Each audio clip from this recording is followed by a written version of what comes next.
Hello, everyone. Welcome once again to Launch Today. We're the podcast focused on what it takes to get your new business to $1 million or more in revenue, from marketing tactics to incredible guest speakers. We focus on sharing behind-the-scenes insight from masters in their field. If you want to grow revenue for your startup or business, you don't want to miss today because Sarah Platt is an expert from the other side of the table from most founders. She helps VCs with their due diligence. A graduate of the Naveen Jindal School of Management at University Tech at Dallas, UT Dallas? I'm not sure what UT is here. Yes, University of Texas at Dallas. There we go. Sarah has built an impressive career. She's been instrumental in helping shape the entrepreneurial ecosystem in Austin, Texas, and develops key relationship with founded VC students and other members of the startup community. Thanks for coming on the show today, Sarah. Absolutely. It's so great to be here.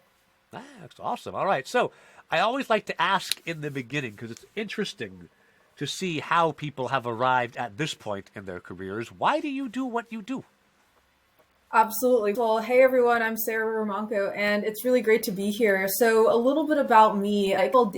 Dates back to elementary school. So when I was in elementary school, I was learning how to play Monopoly, and I discovered from an early age that I loved to negotiate, and I really loved the idea of business and just everything about it. And I was asking a bunch of random questions when I was little. I was like, why are there so many McDonald's? And then I learned that they were franchises. And so I think just these really interesting questions paved the way. So fast forward to high school, I took over 10 business classes at my public school, which was a really unique experience. I watched every episode of Shark Tank. And then when I was in college, I was a part of my school's entrepreneurship club.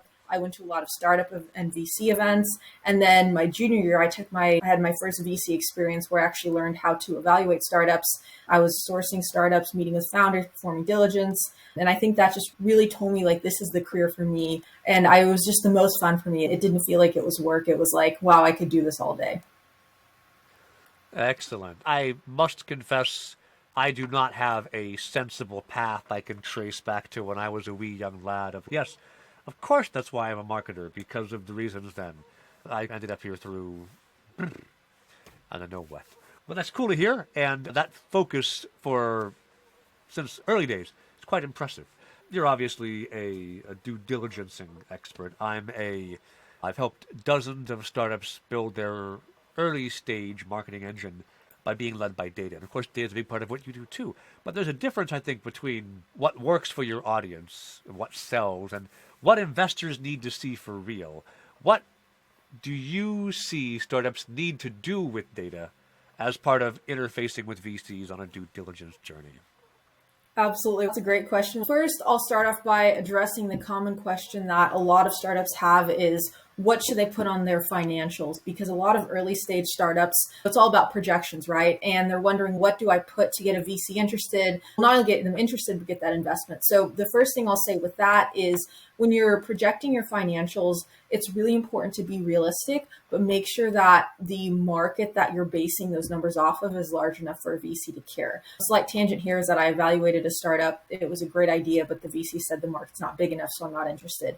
But with that in mind, you need to make sure that you can defend that, because ultimately, when you're writing these you're creating these financials, you want to make sure that you're saying, okay, this is my thought process, because that's what a VC is really looking for. They're not saying, are you going to guarantee you're going to give me a 10x return? Obviously, that would be nice, but we want to see how you think. Why are you saying you're going to get to 50 million in 3 years? That's a huge number. So how is that going to work? And then another thing too with diligence is that a VC really wants to see your vulnerability, see your honesty throughout your journey. I think a lot of founders think that they have to be perfect, and that's a common misconception, is they'll try to say everything's great, we have this great startup, you're going to do well, there's going to be no issues. But one of the startups that I met with that I remember the best is, he told me that things didn't necessarily go well with him on a previous startup. He learned from his mistakes, and then he started a new startup. It became a Techstars startup.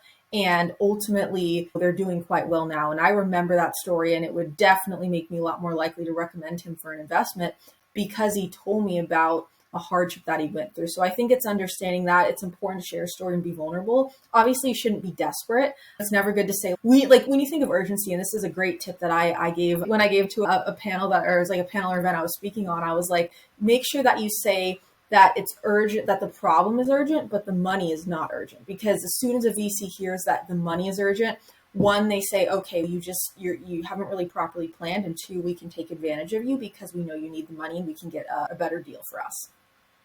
Definitely. That is, it's so much easier to raise money when you don't need it. Exactly. And one of the startups I'm working with, they had been shopping around and just no one was interested, nobody cared. And now they finally got it working where they're buying business. This Crowdtamers is a performance marketing agency. They're buying new clients at a high enough ROAS that they're getting them paid off the same month. So they're just running on their credit card. And now suddenly VCs go, hey, can we cut you a check? And the startups are like, why? If I just pay my credit card off on time every month, my limit keeps going up. I can give non-dilutive credit line here and just go with it. And there's reasons why you want to have something in the bank, so that's not the only way you can grow. But it's always easier to raise money when VCs see you don't desperately need them. And of course, we're in a bad market right now, right? A lot of folks thought things were great 18 months ago and went, I've got time to raise. And now they're Yes. screwed. But that's the boom and bust of the market. What are some key trends or shifts that you're seeing early stage startups should be aware of right now?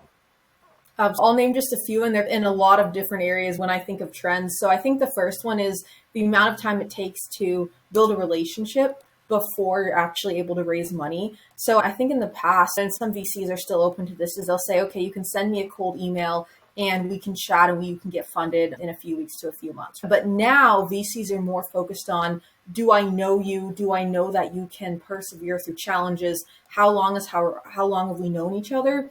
And then they would consider making an investment. And I think that's something that's really tough for a lot of founders to understand, because they just like, and this is something a VC told me, is he said, a lot of founders see VCs as a bank. They see us as a source of capital and nothing else. They don't realize the human aspect. And ultimately, I think when you're going to events now, it's important to not try to pitch a VC. And this is true always, but especially now, you want to show that you want to build that relationship with them because you want to focus on the long-term gain. And it is honestly really difficult because like one of my roles right now is I'm actually helping a startup raise money. And it's difficult because yes, we need the money, but we also have to recognize that it takes time to get that money because like I said, like you said, the market's bad. And then another thing too is that because the market's bad, VCs are more focused on follow-on funding to their current portfolio companies as opposed to new startups. And so as a startup, you're not only competing with startups they may already know and considering for new investment, you're also competing with their existing portfolio companies who already have a proven track record. And so when you're thinking about raising money, you really need to understand, okay, here's what it takes, here's how I'm going to go throughout this process, and understand that you have a backup plan if the raise doesn't happen. Now, the second trend I'll talk about is completely different. It's more along the lines of what VCs are investing in. So there's been a lot of talk about AI recently, and there's been a lot of AI startups. And one thing I'll say to that is it's really important for startups to really make sure that they are not trying to mislead VCs. And what I mean by that is I've met with really great AI startups. They're truly AI. They're doing something revolutionary. I've also met with startups who say they're AI, but they're just using it as a buzzword and it's not truly AI. And this has caused some investors to not invest in AI altogether because they're concerned that it's just a buzzword and everyone's doing it and it's hard to see the differentiator. And so that ruins it for the startups that are really good. So what I would say to that is you don't have to be an AI startup to succead right now. Yes, like Y Combinator is investing in a lot of AI startups, but that's just like one accelerator program. But really focus on what you're doing and why it's special, and it doesn't have to be AI. Some VCs are all in on AI, some are just like, we're going to not touch it. So I think the important thing for that is just make sure to stick with what you're doing and not try to shift it based on what the trend is, because ultimately you're playing the long game and a VC is going to really notice that. And I'll pause there. Awesome. All right. I agree. It's interesting. Everyone wants to tack towards the headwind here of AI, right? And be like, I'm an AI company now. I too have learned how to write a prompt for ChatGPT. But you can also run counter to this giant prevailing wind. There's tons of people who are in sectors where there is money, health tech, agri-tech, gov tech, a bunch of places where they actually can't use OpenAI for a bunch of stuff because SOC 2 compliance, right? But if you're building in that space, since everybody's looking over there now, there's actually room for you to stand out a bit from the crowd. That's a good point. I'd say my clients right now, I don't actually currently have an AI client. everyone I'm working with is they're building a startup that's succeeding in some other space instead. You've both of us mentor startups, right? You've been mentoring startups. You've talked about a couple you've been speaking to already. Give me an example of a memorable experience that you've had that impacted both you and the startup.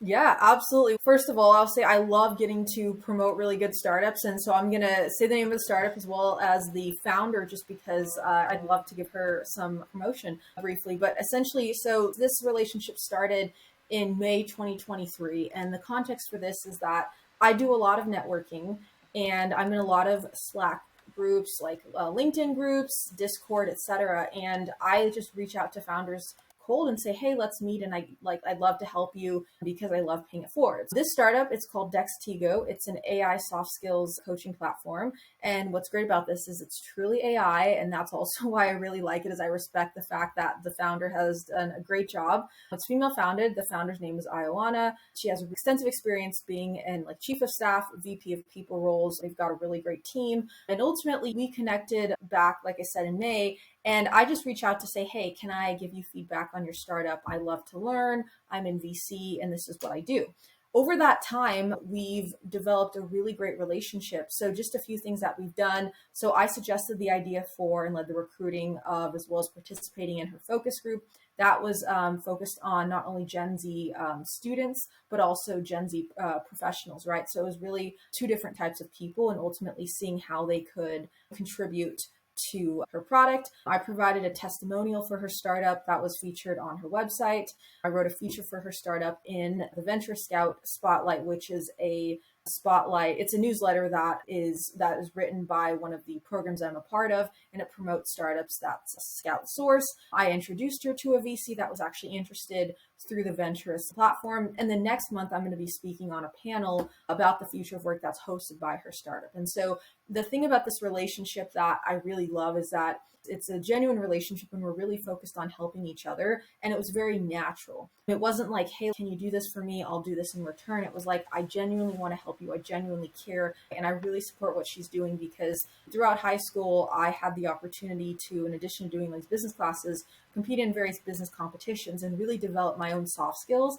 And I really saw the need for that because especially in venture capital, whether you're on the VC side or on the founder side, there's a lot of skills that you really can't teach. And so to me, like the company really speaks to me in what they're doing. And that's something whenever I associate myself with founders and with startups, I want to believe in the mission. And so getting to not only like help her, but actually lead her towards a potential investment, like that was really exciting for me.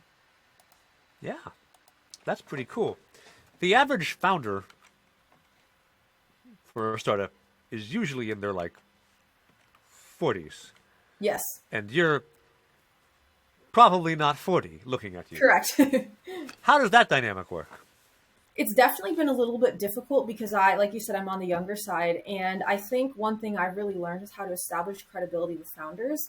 And this is something that is really true because there's a lot of younger VCs out there who might be meeting with founders, like you said, who are maybe twice their age. And I think the most important thing is to, like what I've led with is one, I'm not a founder and I haven't been a founder, but I've worked with startups and I have a long history of doing this over the past several years.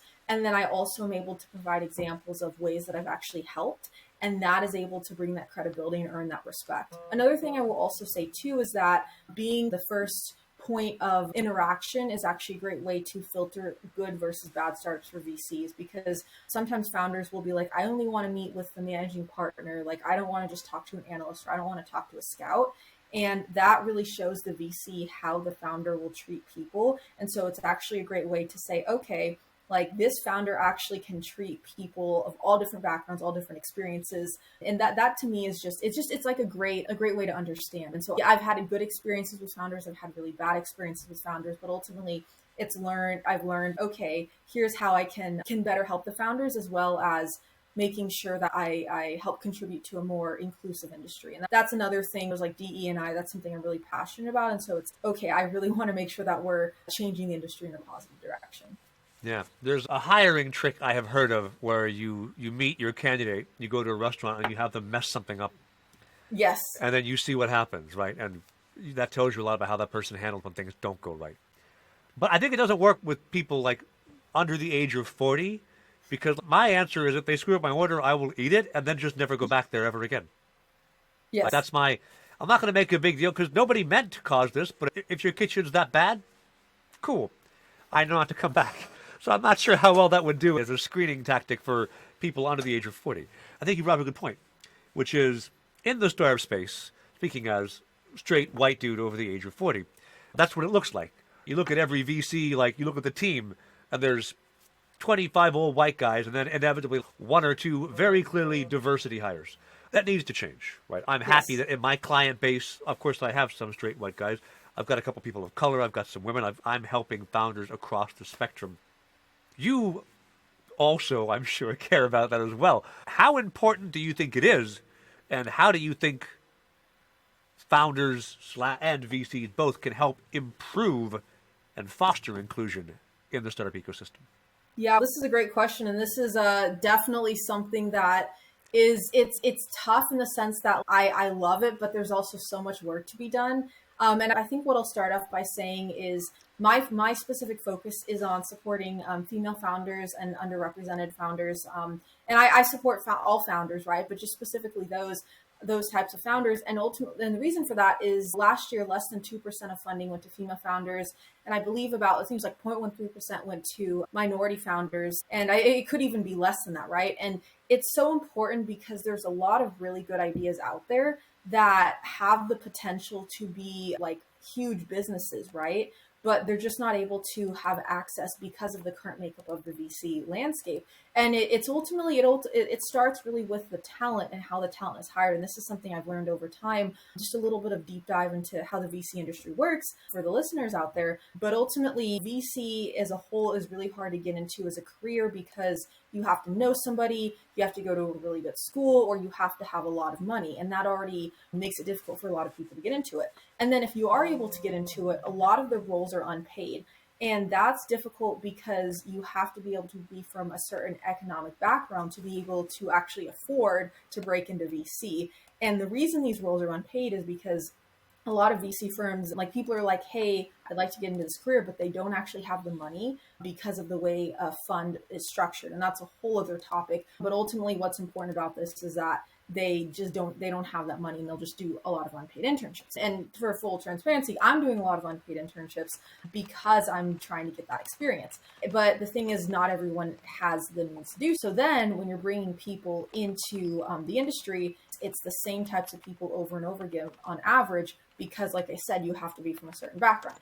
Then those people, it funnels down, they will be looking at startups that are from their specific background. So it's okay, if I'm this type of person, then I'm going to bring in startups who I feel comfortable with, because there's been studies done that VCs like to invest in people they feel comfortable with. And this is why it's so great to bring in female VCs and VCs that are minorities, because they know people from their own background, and they not only have the insight to provide, which is amazing because they actually can respect and understand, but they actually know a lot of people. And that's why I was talking with one VC, and we brought on a female investor, and she brought us so many amazing female founders because she's in all these communities. And so it's once you start making that change, it starts funneling down and you're able to make a huge impact. But ultimately, the challenge is that when you don't have those VCs, I've heard stories of VCs who have been disrespectful to certain types of founders because they just they don't understand, and two, they just have a certain way of investing, or they have a certain belief that there's certain types of investments, right? You got to be from Harvard or X-Fang or something. Yeah. Absolutely. Yeah.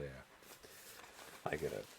I know it exists. I don't understand it. My thinking has always been, look, find where money happens and then do more of that.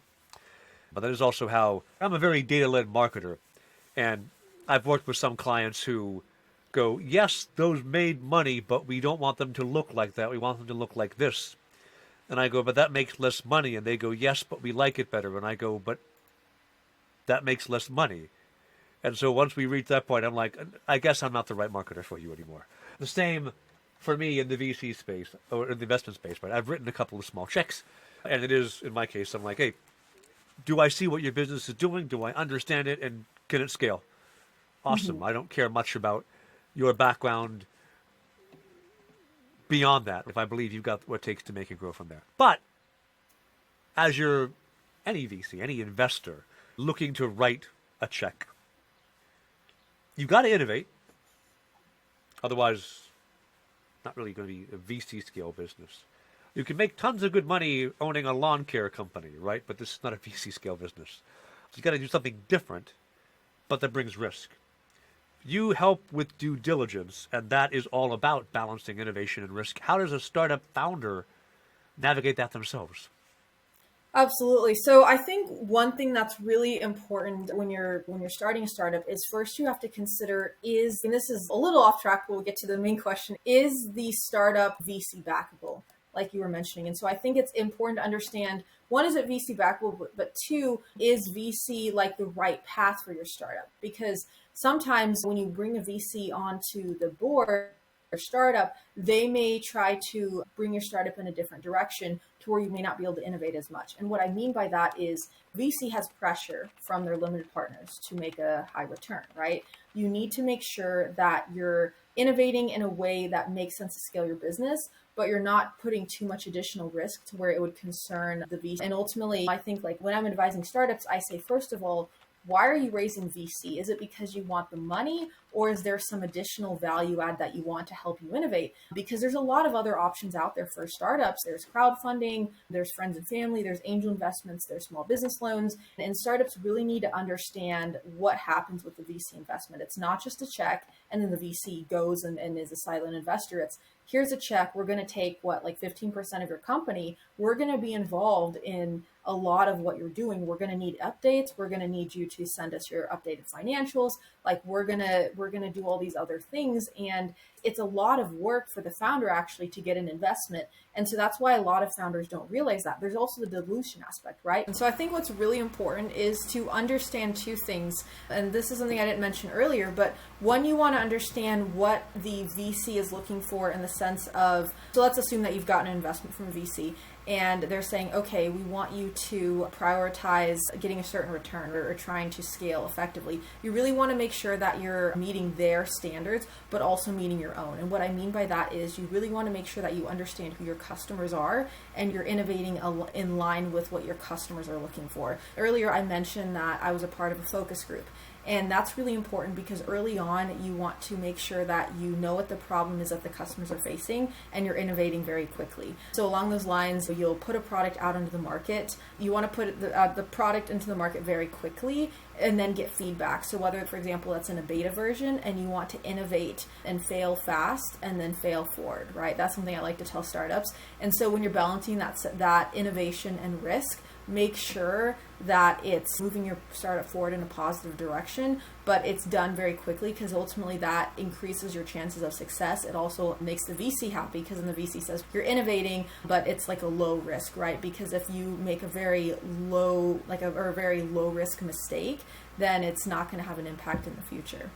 Something I focus on in all of my interactions with founders is I focus on transparency, number one, not only when I'm explaining what I do, but also when I'm telling founders to explain what they do. For example, I talked about how I created my own personal brand, or it highlights my experiences doing public speaking events like such as this, being on podcasts like this, and then also advising startups in various roles, right? But one thing I've been very clear on is that I'm not making investments out of my own personal capital, and I've made that very clear because I don't want founders to be misled. So similarly with the founder, it's important that they are clear that whenever they're reaching out to a VC or they're explaining what their story is, they have data to back everything up that they're doing, and they're not trying to be too, I'm trying to think of the word where we're not too forward thinking, but we believe we can do this, but it's actually not possible, and we're trying to mislead people. So I think really it's leading from the sense of honesty and transparency and making sure that you can back up everything you're doing, and you would feel comfortable like having that publicized, right? Like I said, like everything that I'm doing, I'm making sure I'm very honest about it, and that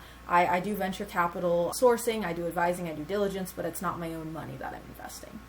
I actually read a book about a week or two ago that is excellent, and it's where I derive some of the skills from to present to startups. So it's called The Secrets of Sand Hill Road, and it explains how to fundraise effectively, as well as what to look out for and from VCs. One thing that I really like about this book is that it explains the terms that you should look out for on a term sheet and how that can affect you as a startup when you're fundraising.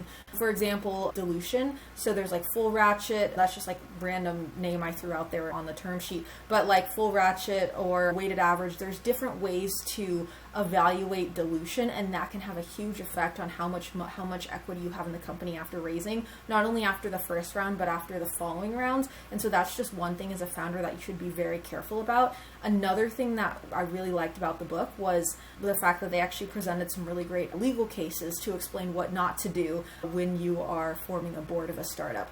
And what those cases highlighted was that above all else, you need to make sure that everyone's best interests are at heart. So for example, like if you're looking to have an exit of the company, you can't give certain board members more money to entice them to make the sale if you're going to be giving less money to the common shareholders, right? So this book, it's just really great insights, and it's a great investment in my opinion, not only in terms of money, but in terms of time.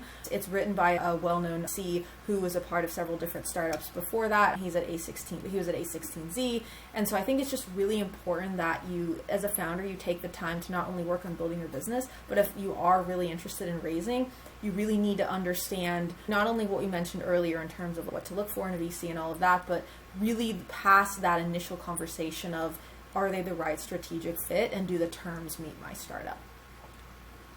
I think it's really important to just say, okay, I believe in this, I think you go spend enough time to really test out, and if it doesn't work, move on and know when that point is, but just make sure that you've given it your all before making that decision.